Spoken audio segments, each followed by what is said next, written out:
Je vais te raconter ma vie. Je suis né un vendredi 14 pour être précis. Déjà tu sentais que c'était pas gagné. Aujourd'hui 41 piges après j'ai bien grandi. Et depuis longtemps me tient toujours aussi fermement ce sentiment qui ne veut pas me lâcher.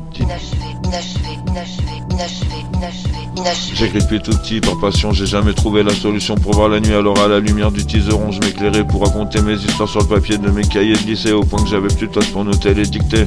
Je buvais pour m'inspirer, mélanger la quantité de fumée. Et puis on a déménagé, j'avais pas vraiment l'envie. Mais j'ai suivi au point qu'un an et demi après je suis parti. J'ai été inscrit en CAP dans les métiers de l'audiovisuel. J'aurais pu entrer à France 3 mais j'ai fini à la salle de cinéma d'en bas. Parce que moi on me pistonne pas et depuis j'ai ce sentiment anti. Car je suis jamais allé au bout de mes rêves puisque j'ai quitté Bordeaux pour Marseille. Au bout de 6 mois après m'être embrouillé avec la famille pour Noël et être allé vivre chez Aurel. À cette époque là j'étais pas trop dans la gueudron. Même si à 17 piges je me suis fait dépouiller par un carton de LSD au festoche d'Aurillac.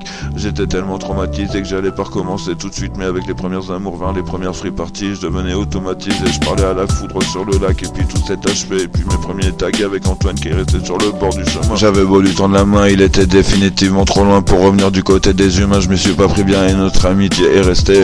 Puisqu'il s'est suicidé et qu'il m'a manqué toute ma vie à deux, on aurait niqué de game, j'aurais eu plein de meufs, il aurait eu plein de mecs. Mais c'est pas du tout la même que si ce rêve était resté une réalité qui restera à jamais et pour toujours.